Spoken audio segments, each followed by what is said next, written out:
சவுக்கு சங்கருடைய கைதிலிருந்து இப்போ வரைக்கும் நிறைய விஷயங்களை வந்துட்டு பேசிகிட்டே இருக்காங்க. இப்போது இந்த வழக்கு எந்த நிலையில் இருக்குதுன்னு நினைக்கிறீங்க? சவுக்கு சங்கர் வந்து சிறையில் இருந்து இப்போ குண்டர் சட்டத்திலையும் அடைக்கப்பட்டிருக்காரு.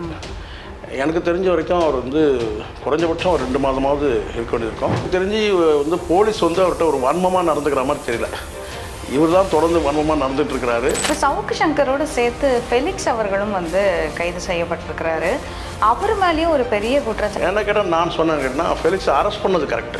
தவறான தகவல் தரும்போது அந்த தகவல் வந்து பார்த்திங்கன்னா சரிதான் அப்படின்ற மாதிரி பேசுறது ரொம்ப தப்பு. அதை வந்து ஃபெலிக்ஸ் பண்ணிட்டேன். அது சரியாக தப்பான்றது நீங்கள் முடிவு பண்ணிங்க.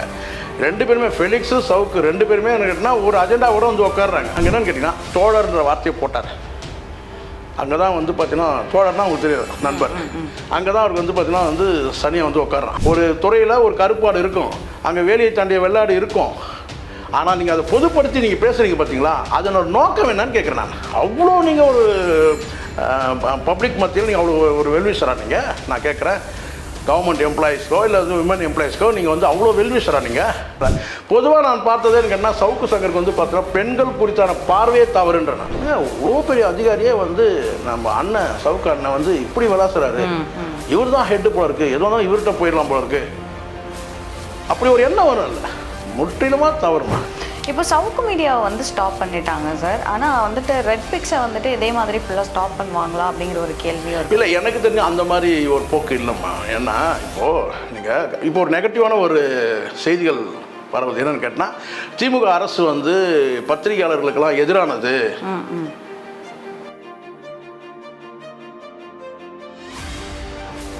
வணக்கம் ஜெய்சங்கர் சார். வணக்கம். எப்படி இருக்கீங்க? நலமா இருக்குமா. ரொம்ப நாள் கழிச்சு மீட் பண்ணுறோம். ஆமாம். இப்போது வந்துட்டு சவுக்கு சங்கர் அவருடைய விஷயத்தை பற்றி தான் உங்ககிட்ட பேசணும் அப்படின்னு உங்களை அழைச்சது. சவுக்கு சங்கருடைய கைதிலிருந்து இப்போ வரைக்கும் நிறைய விஷயங்களை வந்துட்டு பேசிகிட்டே இருக்காங்க. மாற்றி மாற்றி ஒரு அப்டேட்ஸாக வந்துட்டுருக்கு. இப்போ வந்துட்டு 2 நாள் காவலில் வச்சு விசாரிக்கணும், அந்த கஞ்சா தொடர்பாக அவர்கிட்ட விசாரணை நடத்தணும் அப்படின்னு ஒரு உத்தரவு பிறப்பிக்கப்பட்டிருக்கு. இப்போது இந்த வழக்கு எந்த நிலையில் இருக்குதுன்னு நினைக்கிறீங்க? நிலைனா இப்போ வந்து சவுக்கு சங்கர் வந்து சிறையில் இருந்து இப்போ குண்டர் சட்டத்திலையும் அடைக்கப்பட்டிருக்காரு. எனக்கு தெரிஞ்ச வரைக்கும் அவர் வந்து குறைஞ்சபட்சம் ஒரு 2 மாதமாவது இருக்க வேண்டியிருக்கும். குண்டர் சட்டம் அடைக்கப்பட்டதான் எல்லாரும் சொல்லுவாங்க. குறைஞ்சபட்சம் ஒரு 6 மாதமாவது இவர் என்ன தான் அப்பீல்லாம் பண்ணால் கூட ஆகுன்னு சொல்லிட்டு. எனக்கு தெரிஞ்சு வந்து போலீஸ் வந்து அவர்கிட்ட ஒரு வன்மமாக நடந்துக்கிற மாதிரி தெரியல. இவர் தான் தொடர்ந்து வன்மமாக நடந்துகிட்டு இருக்கிறாரு. அது நமக்கு காட்சிகள் மூலமாக பார்த்துருக்குறோம். கடந்த முறை சிறை சென்று வந்த பிறகு அவருடைய தாக்குதல் எல்லாமே வந்து பார்த்திங்கன்னா திமுக காவல்துறை அப்படின்றது. ஸோ வந்து இவருடைய டிஸ்மிஸ் பிறகு சிறை போன பிறகு டிஸ்மிஸ் ஆகிட்டார். அது நீதிமன்றம் ஒரு கேள்வி கேட்ட பிறகு தான். ஸோ அதனால் வந்து இப்போதைக்கு வந்து கேட்டால் எனக்கு தெரிஞ்சுக்கும் ஒரு 2 மாதமாவது அவர் வந்து இருக்க வேண்டியது இருக்கும். இவருடைய தொடர்புகள் வந்து இப்போ வன்மமாக ஒரு குறிப்பிட்ட ஒரு துறையை, பொதுவாக ஊழல் பற்றி பேசினா எல்லா துறையிலும் ஊழல் இருக்குது, பேசலாம். கட்சிகள் பற்றி வந்து பார்த்தீங்கன்னா நீங்கள் பேசுகிறீங்கன்னா, அரசியல் பேசுகிறீங்கன்னா, அரசியல் விமர்சகராக பேசுகிறீங்கன்னா எல்லா கட்சிகளும் பேசலாம். ஒரு குறிப்பிட்ட அவர் வந்து ஒரு ஊடகவியலாளர் இருந்த வரைக்கும் பிரச்சனை இல்லை. அதுக்கு பிறகு ஒரு தனியாக ஒரு கட்சியை வந்து ஆதரிக்கிற நிலைக்கு போயிட்டார். ஸோ ஒரு கட்சியை ஆதரிக்கும் போது பரவலாக வந்து பார்த்தீங்கன்னா இப்போ எடப்பாடி கூட விமர்சிக்கிறார் திமுகவை, மற்றவர்களும் விமர்சிக்கிறாங்க. ஆனால் ஒரு வன்மமாக வந்து ஒரு ஊடகத்தில் உட்காந்து தினம் வந்து ஒரு அஜெண்டாவோட இறங்குறது, அதாவது ஆதாரமே இல்லாமல் வந்து ஒரு வன்மத்தோடு வந்து பார்த்தீங்கன்னா தாக்குதல் பண்ணும்போது எதிர்த்தாக்குதல் இவங்க கொடுக்க வேண்டிய ஒரு நிர்பந்தம் கட்டாயம் வந்துச்சு. உச்சபட்சமாக இவர் வந்து ஒரு 3 விஷயங்களை முன்னிறுத்தி காவல்துறையை வந்து தாக்குதல். ஸோ இதுக்கு பிறகு நடவடிக்கை எடுக்காமல் இருக்க முடியுமா? இப்போ நடவடிக்கை எடுக்கும்போது தான் இவருடைய எல்லா உடைமைகளும் கைப்பற்றப்பட்டிருக்கு. கைபேசி, அப்புறம் வந்து லேப்டாப்பு, கம்ப்யூட்டர் எல்லாமே வந்து பார்த்தீங்கன்னா வந்து கைப்பற்றினா இப்போ அதில் இவருடைய தொடர்புகள் என்ன? இப்போ சாதாரண மக்கள்கிட்ட ஒரு கேள்வி இருந்துச்சுமா, வீரப்பன் பீரியடில் இராணுவமே தேடுது, கண்டுபிடிக்க முடியல, துணை இராணுவம் கூட தேடுது, கண்டுபிடிக்க முடியல, காவல்துறை வந்து வருஷக்கணக்கில் தேடுறாங்க, வீரப்பனை கண்டுபிடிக்க முடியல அப்படின்னு ஒரு குழந்தை கேட்டுச்சு, ஸ்கூல் குழந்தை கேட்டுச்சு. எப்படி வந்து நக்கீரன் கோபால் மட்டும் போய் பார்த்துட்டு வராரு அப்படின்னு ஸ்கூல் 5ஆம் கிளாஸ் படிக்கிற குழந்தை கேட்டுச்சு. அதுக்கப்புறம் அது இருட்டடி பண்ணிட்டாங்கன்னு வச்சுக்கோங்களேன். அந்த ஒரு குழந்தை கேட்டு எல்லார் மனசில் இருக்கிற கேள்வி தான் அதுக்காது. இராணுவம் கண்டுபிடிக்க முடியல, போலீஸ் கண்டுபிடிக்க முடியல, வருஷ கணக்கில் கண்டுபிடிக்க முடியல, ஏன்னா ஒரு காட்டில் பதுங்கியிருக்காங்க. நக்கீரன் கோபால் மட்டும் எப்படி கரெக்டாக போகிறாரு? அந்த மாதிரி தான் எனக்கு கேட்டால் சாதாரண மக்கள் கேள்வி கேட்க ஆரம்பிச்சிட்டாங்க. இந்த சவுக்கு சங்கர் வந்து யார் மூலமாக வந்து தகவல் பெறாரு, எப்படி இவருக்கு இந்த தகவல்லாம் கிடைக்குதுன்ற சாதாரண மக்கள் வந்து ஒரே ஒரு மனிதர் வந்து ஒட்டுமொத்தமாக ஒரு தமிழ்நாட்டையே ஆட்டி படைக்கிறாருன்றது சாதாரண மக்கள் கிட்ட பேசப்பட்ட பிறகு தான் இவர் மேலே வந்து நெருங்குது. எனக்கு தெரிஞ்சு வந்து 2 தரப்பில் இருக்குது. இந்த ரவுடிகள் தரப்பில் வந்து இந்த பஞ்சாயத்துக்கு போகிறாங்கன்னு வச்சுக்கோங்களேன், அவங்களுக்கு ஆபத்து. அதேமாதிரி இந்த காவல்துறை அதிகாரிகள் கிட்ட இருக்கிற அந்த பஞ்சாயத்து இருக்கு பார்த்தீங்களா, நான் மேலே நீ கீழே, அந்த பஞ்சாயத்துக்கு ரவுடிகள் கிட்ட நீ பெரியவனா நான் பெரியவனான்ற அந்த பஞ்சாயத்து நடக்கும். அந்த பஞ்சாயத்துக்குள்ளேயும் போகக்கூடாது. இன்னொன்று போலீஸார்கிட்ட இருக்க நான் மேலே நீ கீழேன்ற அந்த பஞ்சாயத்து நடக்கும். ஸோ அதுக்கும் வந்து போக முடியாது, உள்ளே போகக்கூடாது. அப்படி போனால் சவுக்கு சங்கர் வந்து மாதிரி ஒரு சிக்கலை தான் நம்ம அனுபவிக்கிறது. ஓகே, இப்போ சவுக்கு சங்கரோடு சேர்த்து ஃபெலிக்ஸ் அவர்களும் வந்து கைது செய்யப்பட்டிருக்கிறாரு. அவர் மேலேயும் ஒரு பெரிய குற்றச்சாட்டு. எதுக்கு இந்த மாதிரி ஒரு கேள்வி கேட்கணும்? இப்போ பொதுவாக நெறியாளர் அப்படின்னா வரக்கூடிய விருந்தினர்கிட்ட வந்துட்டு ஏதாவது ஒரு தகவல் கிடைக்கணுங்கிற அதுதான் எதிர்பார்ப்பாங்க. இப்போ இருக்கக்கூடிய இதில் வந்துட்டு ரொம்ப பிளாங்காக வந்துட்டு தெரிஞ்ச விஷயத்தை திரும்ப திரும்ப கேட்கறதுக்கு நம்ம ஒரு நிகழ்ச்சி பண்ண வேண்டிய அவசியம். அப்படி இருக்கும் பட்சத்தில் இப்படி ஒரு கேள்வி கேட்டுட்டாரு அப்படின்னு அவரையும் சேர்த்து அரெஸ்ட் பண்ணுறது அப்படிங்கிறது வந்து இல்லை. என்னன்னா இதில் நீங்கள் கேட்குற கேள்வி எனக்கு புரிஞ்சுக்க முடியுது. எல்லாருடைய கேள்வியும் இதுதான். என்னென்னு கேட்டால், ஏன் ஃபெலிக்ஸை வந்து அரெஸ்ட் பண்ணணும்? அது எல்லாரும் கேட்டிங்கன்னா வந்து பொதுவாக பத்திரிகையாளர்கள் எல்லாருமே என்ன சொன்னாங்கன்னா, அவர் கைது செய்தது தப்புன்னு சொன்னாங்க. அதுக்கு ஒரு அமைப்பே கூட, ஒரு கூட்டமைப்பு கூட, மனித உரிமை மக்கள் அந்த அமைப்புகள் மற்றும் சில ஊடக பத்திரிகை அந்த சங்கங்கள்லாம் சேர்ந்து கூட எதிர்ப்பு தெரிவித்தாங்க. அது வந்து ஒரு கூட்டறிக்கையை கூட வெளியிட்டாங்க. ஏன் வந்து ஃபெலிக்ஸ் வந்து அரெஸ்ட் பண்ணுவாங்க? என்ன கேட்டால் நான் சொன்னேன்னு கேட்டால், ஃபெலிக்ஸை அரெஸ்ட் பண்ணது கரெக்டு, அரெஸ்ட் பண்ண கரெக்டு. ஏன்னா நெறியாளர் வந்து நீங்கள் எனக்கு கேள்வி கேட்குறீங்கன்னு சொன்னால், இப்போ நான் ஒரு பதில் உங்களுக்கு சொல்கிறேன், சரிங்களா? அந்த பதிலுக்கு வந்து பார்த்தீங்கன்னா நீங்கள் மறுக்கலாம் அல்லது மறுக்காமல் கடந்து போகலாம், அடுத்த கேள்விக்கு போகலாம். இல்லை உங்களுக்கு இது வந்து நியாயமாக தெரியல அப்படின்னு சொன்னால், ஆனால் அவங்களுக்கு கூடுதலாக ஒரு பாயிண்ட் எடுத்து கொடுக்குற மாதிரி பேசுறது, அல்லது வந்து பார்த்திங்கன்னா ஒரு தவறான தகவல் தரும்போது அந்த தகவல் வந்து பார்த்திங்கன்னா சரிதான் அப்படின்ற மாதிரி பேசுறது ரொம்ப தப்பு. அதை வந்து ஃபெலிக்ஸ் பண்ணிட்டார், ஒரு உணர்ச்சி வேகத்தில் பண்ணிட்டார். காரணம்னு கேட்டிங்கன்னா, இப்போ நீங்கள் என்னை கூப்பிட்ருக்கீங்க, இப்போ நான் இங்கே வந்து கேட்குறேன் என்ன கண்டென்ட் ஏதோ பேச போகிறோம் நம்ம, இந்த கண்டென்ட் போது பார்த்தீங்கன்னா அவ்வளோதான் கண்டென்ட் நீங்கள் சொல்ல போகிறீங்க, அந்த கண்டென்ட் நம்ம பேச போகிறோம், அவ்வளோதான்.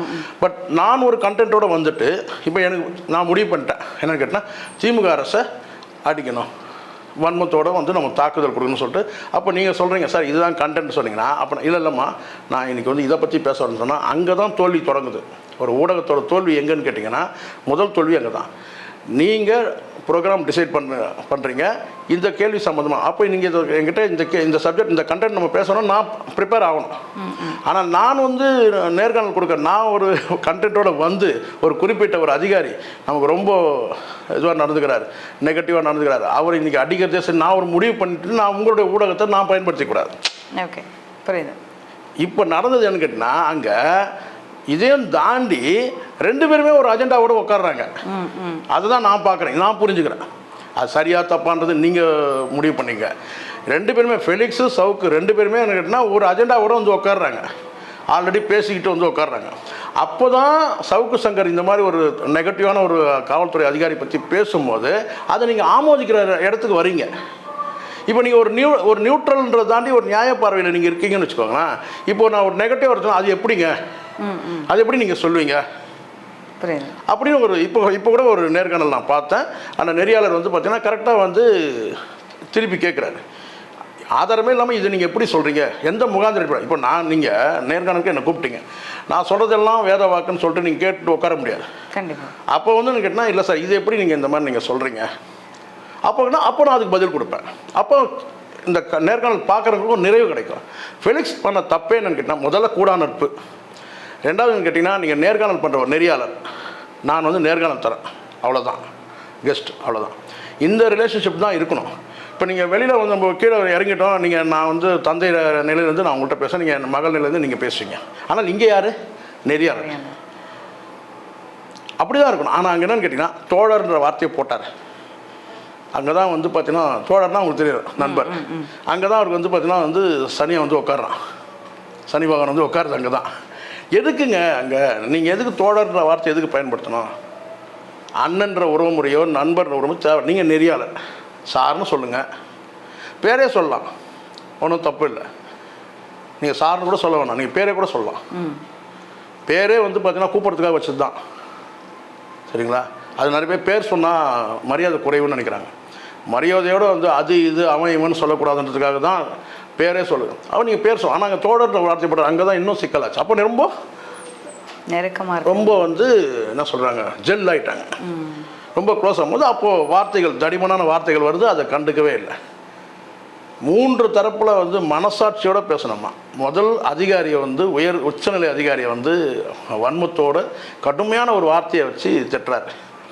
அந்த இடத்துல அந்த ஒரு டாபிக் வர்றதுக்கு என்ன காரணம்? அதுதான் இவங்க ஏற்கனவே, நான் அதுதான் சொல்கிறேன், ஏற்கனவே ஒரு அஜெண்டா பேசிட்டு உட்காராங்கன்னு சொல்கிறேன்ல. ஒரு குறிப்பிட்ட அதிகாரியை வந்து தாக்கணும். அதாவது அவர் வந்து சவுக்கு சங்கருக்கு அப்படி இல்லை, ஒரு நம்ம நேராக பேசுவோம். ஏடிஜிபி அருண் நிர்வாக ரீதியாக அவரை வந்து நம்ம வந்து அட்டாக் பண்ண முடியல. காரணம், அதுக்கு எவிடன்ஸ் வேணும், ஆதாரத்தோடு பேசணும். சரிங்களா? ஊழல் குற்றச்சாட்டு சொல்லணும், இல்லை முறைகேடு சொல்லணும், அது பேச முடியாது.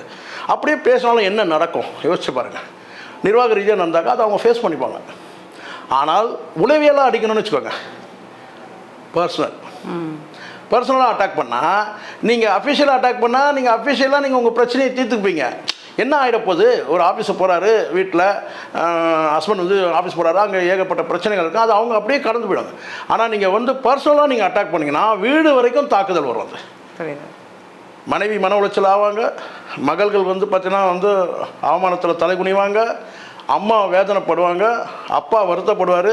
காவல்துறையில் வந்து மகன் போய் வந்து வேலை செய்து ஒரு உயர் பதவியை எட்டினார்ன்ற ஒரு பெருமையாக நினச்ச அந்த குடும்பம் வந்து நினைக்கிறீங்கன்னா தவிக்கும், வருத்தத்தில் தவிக்கும்.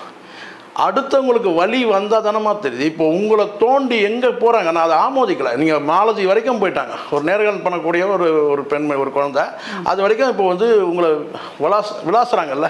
இப்போ உங்களுக்கு வலிக்குது இல்லை, உங்களுக்கு வலிக்குதோ இல்லையா, உங்களை சார்ந்தவங்களுக்கு வலிக்கும்ல, அம்மாவுக்கு வலிக்கும்ல. இப்போ புரியுதுங்களா? இதுதான் நான் சொல்கிறேன். உளவியலாக ஒருத்தரை நீங்கள் அட்டாக் பண்ணாதீங்க. நீங்கள் அஃபிஷியலாக நீங்கள் அட்டாக் பண்ணுங்கள், அதை அவர் ஃபேஸ் பண்ண போகிறார், நீங்கள் கேஸ் போடுங்க, இல்லை நீங்கள் பேசுங்க, இந்த மாதிரி ஊழல் பண்ணியிருக்கிறாரு, காவல்துறையில் இவ்வளோ வந்து பணத்தை கொள்ளடிச்சிட்டாரு, பேசுங்க. ஆனால் பர்சனலாக அட்டாக் பண்ணிங்கன்னா அவர் மட்டுமே இல்லை, அங்கே வாழ்க்கை அவரை சார்ந்து ஒரு குடும்பம் இருக்குது. இது எல்லாருக்கும் பொருந்தும். நான் சொல்கிறது பெண் உதவி காவல் ஆய்வாளர்களுக்கும் பொருந்தும். வெவ்வேறு தளத்துலேருந்து வராங்க, வெவ்வேறு கஷ்டங்கள்லேருந்து வராங்க. நாம் லாக்அப் டெத்து 100 லாக்அப் டெத்து நம்ம கவுண்ட் பண்ணுறோம், உண்மைதான், அது தவறு தான், நிச்சயமாக நடக்கக்கூடாது தான். ஆனால் எத்தனை காவல்துறை அதிகாரிகள், உயர் அதிகாரிகள், சமீபத்தில் ஒரு உயர் அதிகாரி இறந்தார், உங்களுக்கு தெரியும், ஐபிஎஸ் லெவலில் இறந்தார். அதை பற்றி எப்படிலாம் பேசுனாங்க. அதுக்கு பிறகு வந்து எத்தனை வந்து காவலர்கள் இந்த ரம்மி விளையாட்டில் சிக்கி இறந்ததை பார்த்தோம். பண நெருக்கடி, குடும்ப பிரச்சனை, பணி அழுத்தம், இப்படி வந்து இதுவும் நடக்குது. லாக்அப் டெத்தும் நடக்குது, இன்னொரு பக்கம் இதுவும் தற்கொலை நடக்குது. இப்போ இவ்வளோ பிரச்சனைகள் இருக்கும்போது நீங்கள் போகிற போக்கில் இப்படி ஒரு அடி அடிச்சிட்டிங்க. பெண் காவல் உதவியாளர்லாம் ப்ரொமோஷன் இப்படி தான் வாங்குறாங்க. அது என்ன மாதிரி தாக்கத்தை வீட்டில் ஏற்படுத்தும் தெரியுங்களா? கண்டிப்பாக. ஒரு போலீஸ் பெண்மணி கூட சொல்லியிருந்தாங்க, என்னோட ஹஸ்பண்ட் இந்த மாதிரி ரொம்ப கேவலமாக கேட்பாங்க. ஆமாங்க, கண்டிப்பாக கேட்பாங்க. ஏற்கனவே வந்து பார்த்தீங்கன்னா இதோ நானும் கூட ஒரு கணவன்ற அந்தஸ்தில் தான் இருக்கிறேன். ஆணாதிக்க மனோபாவம் நம்மளால் உணர முடியும், ஈஸியாக உணர முடியும். வெவ்வேறு குடும்பத்தில் நான் 3 தங்கைகளும், நமக்கு ஒரு குடும்பம் இருக்குது, இங்கே எல்லாருக்கும் ஒரு குடும்பம் இருக்குல்ல. அங்கேயும் பெண்கள் இருப்பாங்கல்ல, அம்மா வேலைக்கு போவாங்க, மகள் வேலைக்கு போவாங்க, மனைவி வேலை, இப்படி இருந்து பார்த்தீங்கன்னா நீங்கள் போகிற போக்கில் வந்து பார்த்தீங்கன்னா வந்து நான் மீண்டும் கூட சொல்கிறேன், இதை வந்து சில பேர் இப்படி எடுத்துக்கிறாங்க, இதெல்லாம் நடக்கவே இல்லையா, நடக்காதியா சொல்லிட்டாரு. ஆமாம் நடந்ததான் சொல்கிறேன். ஆனால் இங்கே எல்லாமே வந்து பார்த்தீங்கன்னா எங்கோ ஒன்று நடக்கிறது தான். ஒரு துறையில் ஒரு கருப்பாடு இருக்கும், அங்கே வேலையை தாண்டிய வெள்ளாடு இருக்கும். ஆனால் நீங்கள் அதை பொதுப்படுத்தி நீங்கள் பேசுகிறீங்க பார்த்தீங்களா, அதனோட நோக்கம் என்னன்னு கேட்குறேன் நான். அவ்வளோ நீங்கள் ஒரு பப்ளிக் மத்தியில் நீங்கள் அவ்வளோ ஒரு வெல்விஷராக நீங்கள், நான் கேட்குறேன், கவர்மெண்ட் எம்ப்ளாயீஸ்க்கோ இல்லை வந்து விமன் எம்ப்ளாயீஸ்க்கோ நீங்கள் வந்து அவ்வளோ வெல்விஷராக நீங்கள். இப்போ நம்ம வந்து இதே ரெட்பிக்ஸ் ஊடகத்திலும் பெண்கள் வந்து பணியாற்றுவாங்கல்ல, அப்போ அவங்கள அந்த கணக்கில் எடுக்க முடியுமா? நம்ம தவறு இல்லையா? இது தவறு தான், முழுக்க இது தவறு. இது நீங்கள் எப்படி நியாயப்படுத்தினாலும் அது வந்து இப்படி. இதுக்கு முன்னாடி நீங்கள் ஒரு வார்த்தை விட்டீங்க, நீதித்துறையில் வந்து பார்த்தீங்கன்னா விதவை பெண்கள் என்ற, பொதுவாக நான் பார்த்ததே எனக்கு என்ன, சவுக்கு சங்கருக்கு வந்து பார்த்தீங்கன்னா பெண்கள் குறித்தான பார்வையே தவறுன்ற. நான் பெண்கள் குறித்த பார்வையே தவறு. பெண்கள்னாலே இப்படி தான் இருப்பாங்க. அவர் ஒரு வட்டத்தில் இருக்கிறார், அந்த வட்டத்தில் இதுதான் பெண்கள்ன்ற ஒரு இப்போ அந்த பார்வை வந்து இப்போ கண்ணை திறந்துட்டாங்க, காவல்துறை வந்து கண்ணை திறந்துட்டாங்க. இதையும் நீங்கள் இப்போ நான் கேட்குறேம்மா, சரி, இதுலேயும் கூட நான் அவரை அரெஸ்ட் பண்ணவே இல்லை. சில பேர் சொல்கிறாங்க, நான் ஆரம்பத்தில் தான் ஒரு வார்த்தை சொல்கிறேன், இது வந்து திமுக அரசு வந்து பழிவாங்க நடவடிக்கை. திமுக அரசு பழிவாங்க நடவடிக்கைன்னு எடுத்துருன்னா, இவர் எத்தனையோ முறை கையாளாகாத முதல்வர், பொம்மை முதல்வர், உதயநிதியை வந்து பார்த்தீங்கன்னா வந்து லாயக்கில்லாதன்ற வார்த்தையை எத்தனை தடவை வந்து பயன்படுத்தியிருக்கிறாரு. அவ்வளோ ஆவேசமாக அவ்வளோ ஆக்குறோம். நான் வந்து பார்த்தீங்கன்னா இதெல்லாம் நம்ம பார்க்குறோம் தான். ஆனால் அப்படி ஒரு பழிவாங்க நடவடிக்கை அப்போ எடுத்துருக்கலாம். உச்சபட்சமாக நீங்கள் உச்சநிலை அதிகாரி சட்டம், இந்த நாட்டோட சட்டம் ஒழுங்கு அவர் கையில் தான் இருக்குது. நீங்கள் என்ன தான் அதிகாரிகளுக்குள்ளே நீங்கள் ஒரு பாலிடிக்ஸ் பண்ணால் கூட நீங்கள் எங்கே போய் நிற்கிறீங்க? சமூகத்தில் வந்து பார்த்திங்கன்னா வந்து ஒரு சமூக விரோதிகளுக்கு பார்வை எப்படி இருக்கும்? இவ்வளோ பெரிய அதிகாரியே வந்து நம்ம அண்ணன் சவுக்கு அண்ணன் வந்து இப்படி விளாசுறாரு, இவர் தான் ஹெட்டு போல இருக்குது, எதோ தான் இவர்கிட்ட போயிடலாம் போல இருக்குது, அப்படி ஒரு எண்ணம் வரும். இல்லை, முற்றிலுமாக தவறுமா. நான் ஏதோ இதை மூச்சு பிடிச்சி சில பேர் சொல்கிறாங்க நீங்கள் தான் சார் இப்படி நான் நியாயமாக பேசி இப்போ கூட நான் சொல்கிறேன். அந்த கஞ்சா வழக்கு அடுத்தடுத்து அவர் மேலே போட வழக்குகள் வந்து பார்த்தா எனக்கு உடன்பாடு இல்லை. அது உண்மையாக இருக்கலாம், உண்மை இல்லாமல் இருக்கலாம், அது விசாரணையில் தெரிய போகுது. உப்பத்தினா தண்ணியை குடிக்கணும். ஃபெலிக்ஸ் அரெஸ்ட்டையும் நான் வந்து சவுக்கு அரெஸ்ட்டையும் வந்து பார்த்தீங்கன்னா கைது பண்ண வரைக்கும் நான் சரின்னு தான் சொல்கிறேன். அதுவும் ஃபெலிக்ஸை வந்து கைது பண்ணதும் சரிதான். ஆனால் அதுக்கப்புறம் அவர் நடத்துகிற விதமும் இவரை நடத்துகிற விதமும் பார்த்தீங்கன்னா வந்து எனக்கு அதில் உடன்பாடு இல்லை. இப்போ சவுக்கு மீடியாவை வந்து ஸ்டாப் பண்ணிட்டாங்க சார். ஆனால் வந்துட்டு ரெட் பிக்ஸை வந்துட்டு இதே மாதிரி ஃபுல்லாக ஸ்டாப் பண்ணுவாங்களா அப்படிங்கிற ஒரு கேள்வியும் இருக்குது. இல்லை, எனக்கு தெரிஞ்ச அந்த மாதிரி ஒரு போக்கு இல்லைம்மா. ஏன்னா இப்போ ஒரு நெகட்டிவான ஒரு செய்திகள் பரவுது. என்னன்னு கேட்டால் திமுக அரசு வந்து பத்திரிகையாளர்களுக்கெல்லாம் எதிரானது. அவங்க வந்து பார்த்தீங்கன்னா இந்த ரெட் பிக்ஸை முடக்கணும்னா இப்படி ஒரு ஃப்ரேம் கட்டுறாங்க. ஆனால் அது வந்து பார்த்தீங்கன்னா உண்மையிலேயே வந்து பார்த்தீங்கன்னா இந்த மீடியா ஃபீல்டில் இருக்கிறவங்களுக்குன்னா அடுத்த கட்டமாக வந்து பார்த்தீங்கன்னா இப்போ 2-3 விஷயமா நீங்கள் பார்க்கணும். இப்போது ரெட் பிக்ஸ் வந்து அதுக்கப்புறம் ஒரு வீட்டில் அவருடைய வீடை சர்ச் பண்ண போனாங்க. அதுக்கு பிறகு வந்து பார்த்தீங்கன்னா ஏன் இந்த சர்ச் எதனால் நடக்குது? வெறும்னே நீங்கள் நெறியாளராக இருந்துட்டால் அந்த சர்ச் நடக்காது. நீங்கள் நண்பர், தோழர்ன்ற அந்த வார்த்தைகள் இதெல்லாம் பயன்படுத்த நீங்கள் வந்து பார்த்தீங்கன்னா ஏற்கனவே வந்து உங்களுடைய காணொலியெலாம் பார்க்கும்போது 2 பேரும் பேசக்கூடிய காணொலியெலாம் பார்க்கும்போது நீங்கள் நெருக்கம் பாராட்டிட்டீங்க. பிரச்சனையே அதுதான். அப்போது சவுக்கு சம்மந்தப்பட்டது ஏதாவது, சவுக்கு சங்கர் சம்மந்தப்பட்டது ஏதாவது இருக்குமா அப்படின்றதுக்காக தான் அந்த சர்ச் கூட நடக்கிறதா நான் புரிஞ்சுக்கிறேன். எனக்கு யாரும் சொல்லலை, எனக்கு சோர்ஸ்லாம் யாரும் கிடையாது, நானே புரிஞ்சுக்கிறேன்.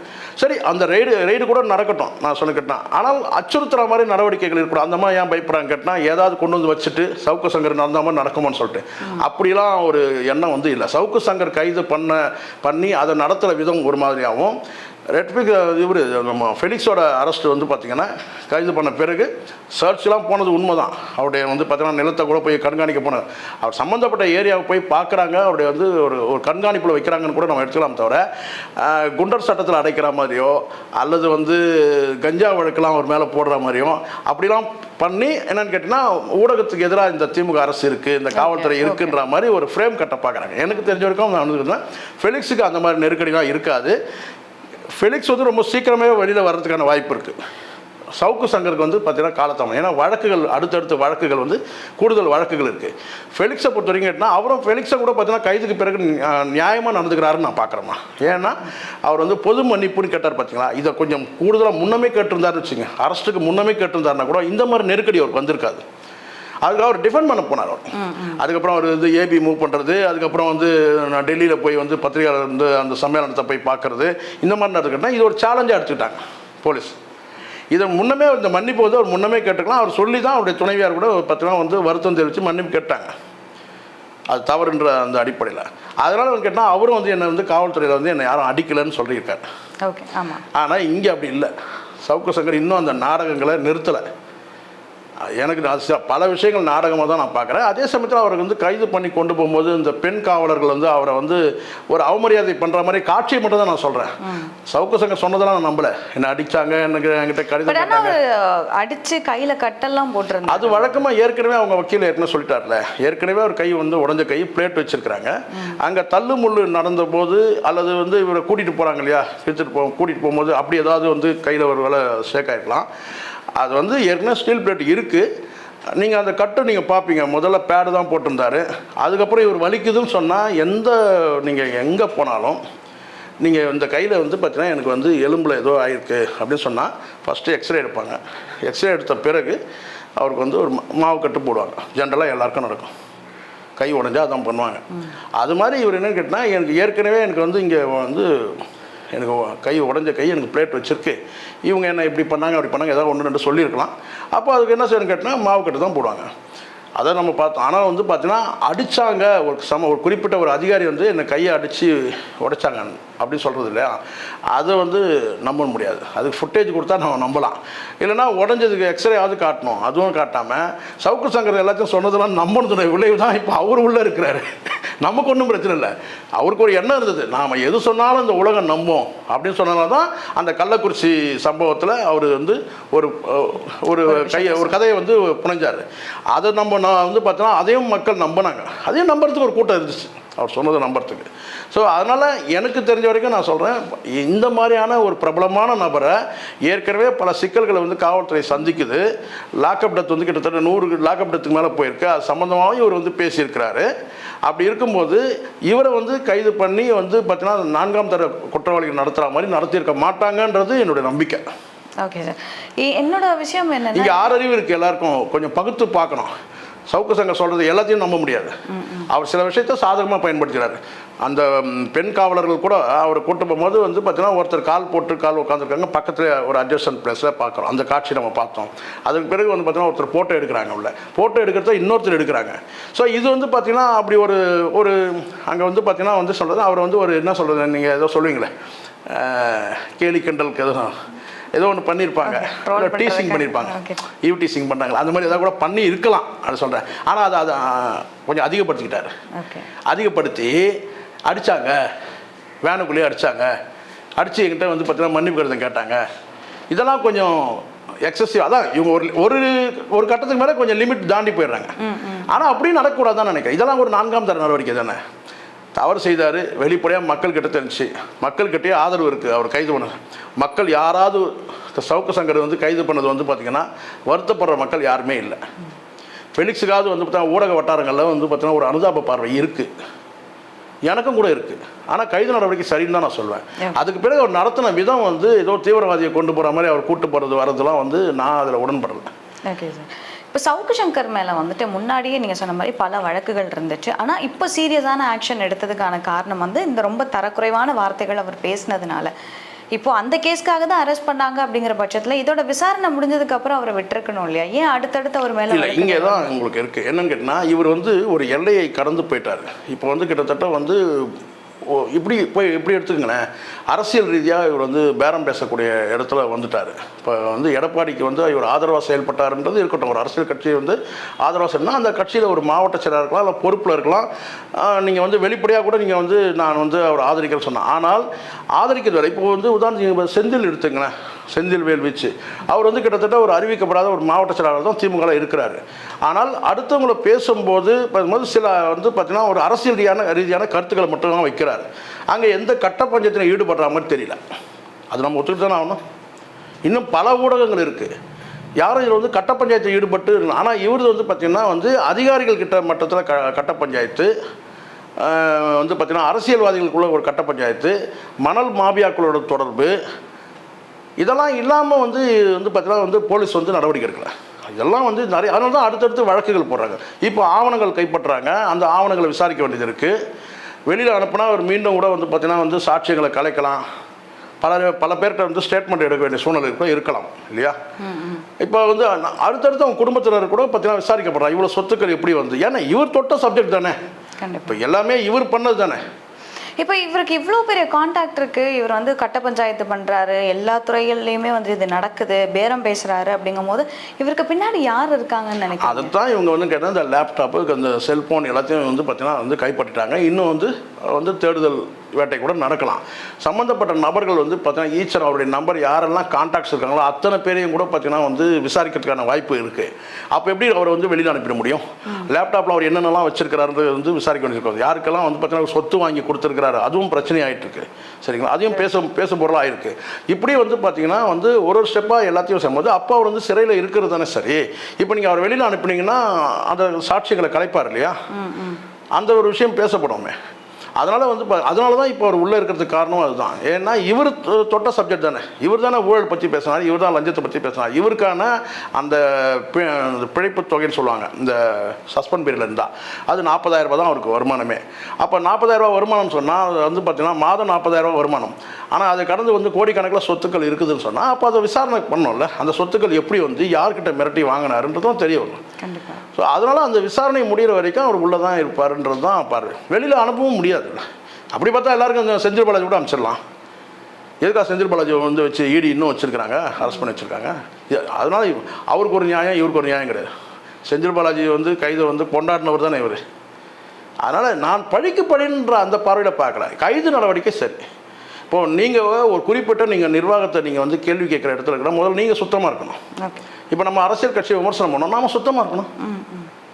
அதுவும் நீங்கள் வன்மத்தோடு நீங்கள் வந்து ஒரு அரசியல் கட்சி இருக்குன்னா அப்போ யாருடைய தைரியம்?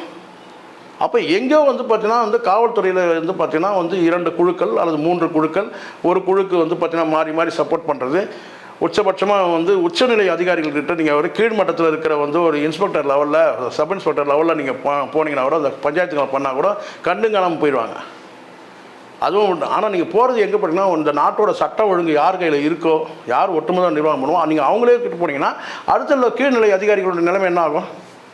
ஐயோ சவுக்கு சங்கர் சொல்லிட்டார், அப்போ நிர்வாகம் யார்கிட்ட போகுது? சாதாரண ஒரு காவல்துறை வந்து ஒரு டிசி ஆஃபீஸ்லேயோ ஒரு ஏசி ஆஃபீஸ்லேயோ வந்து கேட்டால் சவுக்கு சங்கர் ஃபோன் பண்ணிட்டாருன்னா அப்போ அவங்க பக்கம் நிர்வாகம் வந்து பார்த்தீங்கன்னா ஐயோ அவருக்கு பயம். ஏன்னா அவருக்கு டிஜிபி ஏடிஜிபி வரைக்கும் அவர் விமர்சனம் பண்ணார். அப்படி போயிடுது இல்லையா? அது வந்து என்ன வந்து ஆட்சி நிர்வாகன்றது வந்து பார்த்தீங்கன்னா அவர் என்னை கேட்டால் ஒரே சுருக்கமாக சொன்னால் சவுக்கு சங்கர் அவருக்குடைய அந்த எல்லை இருக்குது, அந்த எல்லையை கடந்துட்டார். எல்லையெல்லாம் கடந்து ரொம்ப தூரம் போயிட்டார். அதனால் அவர் கொஞ்சம் திரும்பி வரதுக்கு ரொம்ப லேட் ஆகும். இப்போ அவர் ஒருவேளை திரும்பி வராருன்னு வச்சுக்கோங்க சார், இப்போ குண்டர் சட்டம் போட்டிருக்காங்க, அவர் அந்த சிறை வாசம் முடிஞ்சு வெளியில் வரும்போது அவர் திரும்ப பழைய சவுக்கு சங்கரா வருவார் அப்படின்னு நினைக்கிறீங்களா? எனக்கு நீங்கள் இந்த ஒரு படம் ஒன்று இருக்குது, இந்த சத்திரியன் படம் இருக்குது பார்த்தீங்கன்னா, நீங்கள் சத்திரியன் ஒரு படம் வந்துருங்களா விஜயகாந்த், அதில் திலகர் வந்து மலையாளி ஆக்டர், அவர் வந்து வில்லன், அவர் வந்து ஒரு பெரிய தாதாவாக இருப்பார். அப்போ வந்து பார்த்திங்கன்னா வந்து விஜயகாந்த் வந்து ஒரு போலீஸ் அதிகாரியாக இருப்பார், அசிஸ்டன்ட் கமிஷனர், ஏசி பன்னீர்செல்வம் பேர் இருக்குது. அப்போ வந்து என்ன செய்வாங்கன்னா இது ஒரு ஏதோ இவருடைய பிரச்சனையில் வந்து பார்த்திங்கன்னா ரொம்ப பாதிக்கப்பட்டு வந்து இந்த தொழிலே வேணான்னு சொல்லிட்டு அவர் என்ன செய்வாருன்னா வீட்டில் குழந்தைங்களோட அப்படி இருந்துருவார். ஆனால் அவர் சிறைக்கு போனவர், சிறையில் இவர் தான் அடைச்சிருப்பார். சிறையிலேருந்து அவர் வெளியே வந்துடுவார். யாருன்னா வில்லன் திலகர் வெளியே வந்துடுவார். வந்துட்டுன்னு கேட்டால் மீண்டும் உள்ள வீட்டுக்கு போயிட்டு அவர் வந்து ஒரு வேட்டி சட்டையோட பனியனோடு இருப்பார் விஜயகாந்த். மீண்டும் நீ வந்து வேலைக்கு பழையபடி நீங்கள் பழைய அசிஸ்டன்ட் கமிஷனர் பன்னீர்செல்வமாக நீங்கள் வரணும்னுவார். அவர் முடியாதுன்னு, ஆனால் வர வைப்பார். அதுக்கப்புறம் இவர் மறுபடியும் அவர் வந்து கைது பண்ணி சுட்டுக் கொள்வார்னு வச்சுக்கோங்க. இது கதை இருக்குது. அது மாதிரி நீங்கள் கேட்குறது எப்படி இருக்குன்னா மீண்டும் இந்த சங்கர் வந்து பழைய சங்கரா எனக்கு இப்போ நீங்கள் எல்லாரும் நீங்கள் சொல்லும்போது நான் தவிர்க்க முடியாமல் இந்த வார்த்தையை பயன்படுத்தினா கேலிக்கோ கிண்டலுக்கோ இல்லை. எல்லாரும் வந்து நம்ம சவுக்கு சங்கர் தான் நம்ம இப்போ சொல்லிட்டு இருக்கிறோம். முக்தார் ஒரு பேட்டியில் கூட கேட்டார், நீங்கள் வந்து சவுக்கு சங்கர்னா என்னன்னு கேட்டால் கிண்டலாக சொன்னார். நான் சவுக்கு தோப்பில் வேலை செஞ்சேன், அதனால தான் எனக்கு சவுக்கு சங்கர் சொல்லிட்டேன் சொன்னா. இப்போ நம்ம எல்லாருமே இப்போ இன்னும் சவுக்கு சங்கர் தான் சொல்லியிருக்கிறோம். ஆனால் வந்து காவல்துறை கூட இன்னும் சவுக்கு சங்கர் தான் சொல்லிட்டு இருக்கு. ஊடகங்கள் எல்லாம் சவுக்கு சங்கர் சொல்லிட்டு இருக்கு. எல்லாருமே சவுக்கு சங்கர் தான் இன்னும் சொல்லிருக்கு. ஆனால் அவர் மட்டும்தான் சொல்கிறார் சாவுக்கு சங்கர்னு சொல்கிறார். அவர் மட்டும் தான் சொல்கிறார் சாவுக்கு சங்கர் சொல்கிறார். அப்போனா என்னன்னு கேட்டால் உயிரோடு அவர் வந்து வருவாரா வரமாட்டாருன்ட்டு அவருக்கு தான் சந்தேகம் இருக்குது. நமக்குலாம் சந்தேகம் இல்லை. அவர் நம்ம வரணும். இப்போ நீங்கள் என்ன கேட்டீங்க, அவர் வருவாரான்னு கேட்போம். நாமளும் அவர் வரட்டும், தாராளமாக வரட்டும். ஆனால் பழைய சவுக்கு சங்கரா வருவாரான்றது வந்து பார்த்திங்கன்னா அதை முடிவு பண்ண வேண்டியதுன்னு கேட்டால் சவுக்கு சங்கர் இல்லை, காவல்துறை முடிவு பண்ணோம். இங்கே எல்லோரும் நான் ஒரு விஷயம் நான் மீண்டும் சொல்கிறேன், இங்கே எல்லோரும் ஏதோ ஒரு வகையில் வந்து பார்த்தீங்கன்னா எங்கேயோ ஒரு காவல்துறை அதிகாரி தவறு பண்ணுறாரு. அதை வச்சு ஒட்டுமொத்த நிர்வாகமாக நம்ம சொல்லிட முடியாது. நமக்கு எல்லாத்துக்கும் ஒரு பாதுகாப்புன்னு கேட்டிங்கன்னா நம்ம நிம்மதியாக தூங்குறோன்னா காவல் நிலையம் இருக்கிறதுனால தான் நம்ம நிம்மதியாக தூங்குறோம். காவல் நிலையம் ஒரே ஒரு நாள் லீவ் விட்டோம், ஒரே ஒரு நாள் லீவ். இன்றைக்கி ஒரு நாள் காவல் நிலையம் இல்லைனாக்கா அப்போ எத்தனை குற்றங்கள் நடக்கும் தெரியுங்களா? இல்லை ஒரு வாரத்துக்கு வந்து பார்த்தீங்கன்னா காவல்துறைக்கு லீவுன்னு சொல்லிட்டாங்கன்னா யாரும் அவங்க வேலையை செய்ய மாட்டாங்க. நீங்களே உங்கள் பிரச்சனை தீர்த்துக்க வேண்டியது சொன்னால் என்ன மாதிரி நடக்கும்? ரவுடிகள் அட்டகாசம் ஜாஸ்தியாகிடும். அப்போ தான் நமக்கு தெரியும் இந்த சமூகத்தில் எப்படிப்பட்ட ஆள்லாம் இருக்கிறாங்கன்னு சொல்லிட்டு. ஸோ இவங்க எல்லாம் வந்து பார்த்தோன்னா சமூகத்துக்கு ஒவ்வாத மனிதர்கள், இந்த சமூகத்தோடு வந்து ஒத்து வாழ முடியாதவர்கள், வாழ தகுதி இல்லாதவர்கள், இவங்கெல்லாம் தான் சிறையில் இருக்கிறாங்க. நீங்கள் நல்லா புரிஞ்சுக்கணும். சிறையில் நீங்கள் சொல்லலாம், சிறை வந்து பார்த்திங்கன்னா வந்து நல்லவங்களாம் கூட சிறையில் இருக்கிறாங்க, செய்யாத குற்றங்களாம் எங்கே விரல் விட்டு எண்ணக்கூடிய இடத்துல இருப்பாங்க. நிச்சயமாக நான் அது கூட நான் மறுக்க மாட்டேன், நீங்கள் சொல்கிறத நான் ஒத்துவேன். ஆனால் பெரும் பகுதின்னு கேட்டால் 99% பேர் கேட்டால் இந்த சமூகத்துக்கு ஒத்து போகாதவங்களை ஒரு 4 சவத்துக்குள்ளே வைக்கணும். ஏன்னா இவன் சமூகத்தோடு ஒன்றி வாழ முடியாது. கொலை பண்ணுறான், திருடுறான், கொலை செய்கிறான், எல்லா குற்றமும் பண்ணுறான். அப்போ இவனால் வந்து பார்த்தீங்கன்னா வந்து சமூகத்துக்கு பாதுகாப்பு இல்லை. வெளியில் இருக்கிறவங்களும் வந்து நீங்கள் நினைக்காதீங்க எல்லாம் வந்து நல்லவங்கன்னு சொல்லிட்டு, வெளியிலேயும் வந்து குற்றவாளிகள் இருக்கிறாங்க. ஆனால் ஒரு காலகட்டத்தில் சிக்குவாங்க. அப்படி சிக்கனவர் தான் சிறை வரும்போது கேட்டால் நிரபராதிகள் உள்ளே வச்சிருக்கமான்னு கேட்டால் அதுவும் கூட நான் சொல்லுவேன். ஒரு கட்டத்துக்கு மேலே விசாரணை எல்லாம் முடிஞ்சு எல்லாம் வெளியே தள்ளிடும். இவன் நிரபராதின்னு சொல்லி வெளியே, அதுதான் நீதித்துறை அந்த வேலை செய்யுது. சிறையில் எல்லாரும் நீங்கள் விசாரணைக்காக அழைத்து கொண்டு போகிறவங்க அத்தனை பேரும் தண்டனை வாங்கிறாங்களா? இல்லை. விசாரணை அடிப்படையில் சாட்சிகள் ஆதாரங்கள் இதெல்லாம் வச்சுன்னு கேட்டால் இவனை வந்து வெளியே தள்ளு, ஆதாரம் இல்லை, இவன் நிரபராதியாக இருக்கலாம், வெளியே தள்ளிடுறாங்க. அப்போ உள்ள ஒருத்தனை கட்டாயமாக உள்ளே வச்சுருக்குன்னு சொன்னால் அங்கே வந்து அவன் குற்றம் செய்யும். அதுக்காக தான் சிறை இருக்குது. சிறை வந்து ஒரு 2 விஷயம் செய்யும் நிவேதிதா. நீங்கள் அரையும் குறையுமா வந்து திருட்டுத்தனம் பண்ணிட்டு போகிறாங்க இல்லைங்களா, அவங்கள முழு கல்பிரிட் ஆக்கி வெளியே அனுப்போம், முழு திருடன் ஆக்கி அனுப்போம். சிறைக்கு ஒரு பண்பு இருக்குது. அது நான் பல இடங்களில் சொல்கிறேன். அரைக்குறை திருடனை உள்ளே போனான்னு கேட்டால் முழு திருடனாகி வெளியே வருவான். அரைக்குறையாக வந்து பார்த்திங்கன்னா வந்து ஒரு என்ன சொன்னால் நீதி நியாயங்களை கேட்டு போராடுறவன் அவனை சிறையில் தூக்கி இந்த அரசு நிர்வாகம் இந்த அதிகார வர்க்கம் தூக்கி உள்ளே வைக்குதுன்னு சொன்னால் அவன் வெளியில் வரும்போது பார்த்திங்கன்னா ஒரு போராளியாக வருவான், இல்லைன்னா தலைவனாக வருவான். அப்படி வந்தவங்களும் உண்டு இங்கே. அதனால் சவுக்கு சங்கரை இந்த சிறை என்ன பண்ண போகுது பொறுத்து இருந்து பார்ப்போம். Okay sir. ஸோ இன்றைக்கி நேர்காணலில் கலந்துக்கிட்டு நிறைய விஷயங்களை பார்க்குறதுக்கிட்டீங்க. ரொம்ப நன்றி. நன்றிம்மா.